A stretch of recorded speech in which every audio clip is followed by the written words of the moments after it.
नमस्कार दोस्तों, कैसे समाचार में आपका स्वागत है। दोस्तों, अभी हाल ही में सरकार ने शिक्षकों के अटेंडेंस के लिए टैबलेट की व्यवस्था की है। टैबलेट की व्यवस्था में बहुत सारी कमियां हुई, जिसको हमारे शिक्षकों ने एक बारगी से उसको इनकार कर दिया। और जब पहले दिन इसकी शुरुआत हुई तो 4-5 शिक्षकों ने लगा दिया था भूलवश, लेकिन शाम तक वो अपनी गलती पर आ गए और दूसरे दिन से जो है अटेंडेंस 0 हो गया। तो इस संबंध में हम बात करना चाह रहे हैं उत्तर प्रदेश के बस्ती जनपद के साऊ घाट ब्लॉक के सबसे तेज शिक्षक अनिश सर जी से। तो क्या है टैबलेट का मामला, और इतना बड़ा शिक्षक समाज इसको एक सिरे से नकार क्यों रहा है? टैबलेट की जो हाजिरी है उससे वो भाग भी नहीं रहे हैं, उसमें कुछ परिवर्तन चाह रहे हैं। तो सर नमस्कार, जरा ये बताएं, आपके यहाँ जो टैबलेट से हाजिरी की व्यवस्था शिक्षकों के लिए की गई थी, तो आप लोगों ने एक साथ एक सिरे से इसको नकार दिया, और ऐसा क्या है टैबलेट व्यवस्था में, क्या सुधार आप चाह रहे हैं? सबसे पहले बहुत बहुत आभार है आपके चैनल का और आपका, जो आप हम जैसे शिक्षकों की इस व्यथा को, इस दर्द को जानने की कोशिश की। जी। टैबलेट की व्यवस्था देखने में सरकार की तरफ से या सरकार के इस व्यवस्था से बहुत सारे ऐसे लोगों को अट्रैक्ट जरूर करती है कि ये बड़ी पारदर्शी व्यवस्था, बड़ी अच्छी व्यवस्था, शिक्षक इसका विरोध क्यों कर रहे हैं, उन्हें हाजिरी लगानी चाहिए।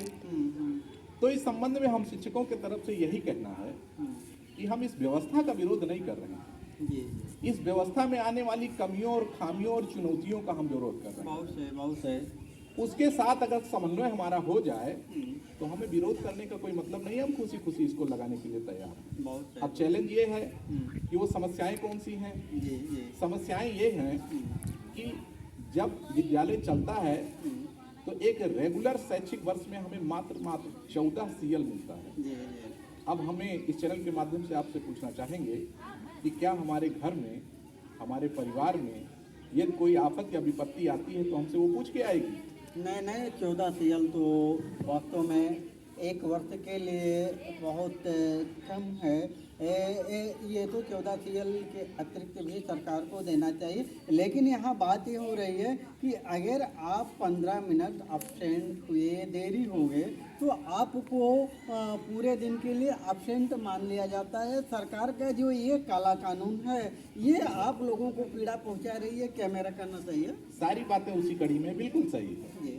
हम आए, हम 10-20 मिनट लेट हो गए, किन परिस्थितियों में हम लेट होंगे ये मशीन हमसे नहीं पूछेगी। मशीन का काम है उसको जो उस चिप के साथ जो सेटिंग की गई है उस सेटिंग के तहत वो अपना काम कर देगी, हमें एब्सेंट कर देगी। लेकिन हम क्यों नहीं आ पाए?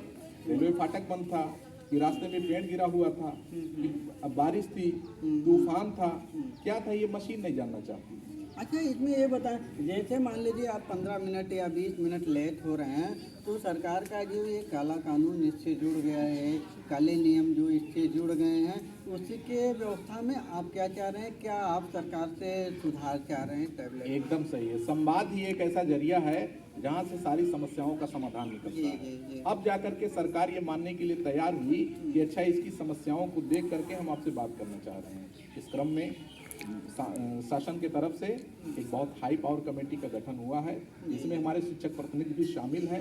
निश्चित रूप से संवाद होगा, हमारी समस्याओं को सरकार सुनेगी और उसके साथ यदि समन्वय स्थापित करती है तो हम खुशी खुशी उसे स्वीकार करेंगे और उसे अमल में लाएंगे। नहीं, ये बताएं आप, वो तो ठीक है, आपका शीर्ष मंडल जो है ये बात करेगा प्रदेश सरकार से, लेकिन वास्तव में आपको जैसे मान लीजिए आप 15 मिनट या 20 मिनट लेट हो रहे हैं, तो ऐसी स्थिति इसमें मेरा साफ मानना है, सरकार जो बैरिकेड कर रही है कि 20 मिनट आप लेट हुए तो एब्सेंट, ये व्यवस्था कोई खत्म कर देना चाहिए। जब वो मशीन है और मिनट और सेकंड का रिकॉर्ड करती है वो, तो उसको पूरे फुल टाइम के लिए उसको खिड़की और दरवाजे खोल के रखना चाहिए। कब हम आते हैं, कब हम जाते हैं, जब वो रिकॉर्ड कर रही है तो रिकॉर्ड करेगी। यदि हम हमेशा लेट होंगे और हमारा वो आवर 6 घंटे से ज़्यादा अगर हो जाता है लेट का, चाहे आने का चाहे जाने का, तो निश्चित रूप से हमारे उसमें हमारी वेतन की कटौती ना की जाए, बल्कि उसको हमारे CL या किसी अन्य छुट्टी में, अवकाश में उसको समायोजित करके हमें और खुद भी नियम संगत कर दिया जाए। इससे समस्या भी खत्म होगी और पारदर्शिता भी आएगी, शिक्षक फुल टाइम विद्यालय रुकेगा।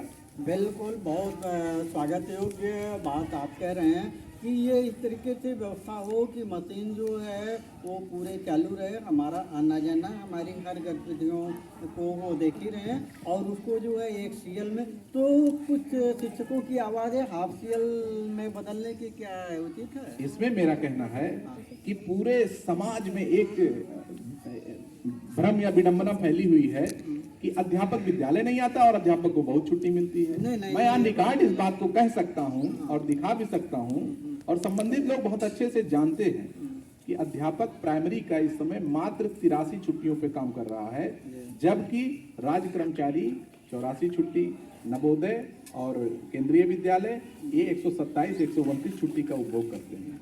सवाल ये उठता है कि गर्मी की छुट्टी हमें दी जाती है, सर्दी की छुट्टी हमें दी जाती है, वो हमारे साथ छोटे बच्चे पढ़ने वाले होते हैं, उनके स्वास्थ्य और हित को देख करके वो छुट्टी सरकार देती है। लेकिन तमाम सारी और जो आवश्यकताएं हैं, जैसे ईएल हुआ, 14 सीएल हुआ, हाफ सीएल हुआ, अगर ये हमें नहीं मिलेगा राज्य कर्मचारियों की तरह, तो हमारा काम कैसे चलेगा? क्या हमारे घर परिवार में कोई कैजुअलिटी होती है तो हम उसके साथ समन्वय कैसे बनाएंगे? आजाद भारत में आज तक कभी ये विडंबना नहीं रही कि किसी शिक्षक या शिक्षिका की शादी हो और स्वयं वो मंडप में बैठे और वो झूठ बोल करके बैठे कि हम बीमार हैं। सच्चाई यही है। ये बहुत सही बात है और हम अपने चैनल के माध्यम से बता दें कि जो लोग कहते हैं शिक्षक नहीं आते हैं, अभी हमने शासन के कुछ मंत्रियों को भी सुना कि शिक्षक नहीं आते हैं। हम अपने चैनल के माध्यम से ये बताना चाहते हैं कि शिक्षक बहुत टाइम से आते हैं, फुल समय पढ़ाते हैं और अपने चैनल के माध्यम से ये भी बता दें, ये जो शासन की देख रेख में बिना मान्यता प्राप्त विद्यालय चल रहे हैं, उसका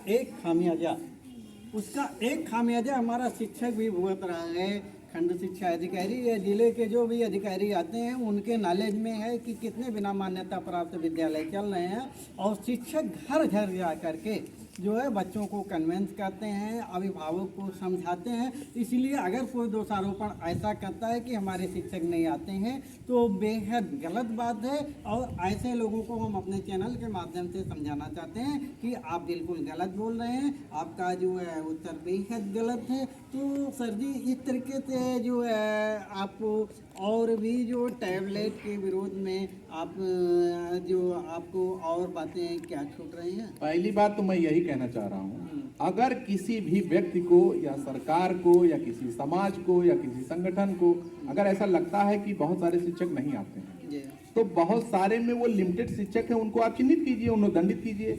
आपके पास नीचे से ऊपर तक तमाम अधिकारी हैं जिनका काम ही यही है कि वो जांच करें, जो संबंधित लोग हैं उनके ऊपर भी वैधानिक या उचित कार्रवाई करें। हम कहाँ इसका विरोध करते हैं कि आप उनको चिन्हित ना करें। अगर आप ऐसा नहीं करते हैं तो निश्चित रूप से जो उस कड़ी में अपना काम कर रहे हैं ये उनकी विफलता है।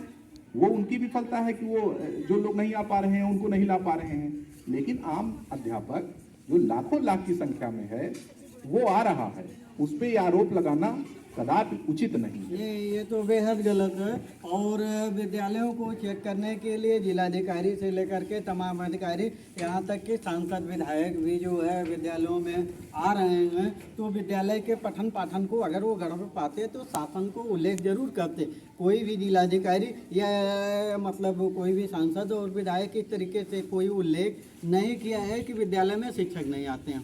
और रही बात जो भी नहीं आते हैं वो सीएल पर होते हैं या मेडिकल छुट्टी पर होते हैं, तो दोस्तों अपने चैनल के माध्यम से हम ये मांग करना चाहेंगे, जो शिक्षकों का उत्पीड़न सरकार कर रही है ये बेहद गलत कर रही है।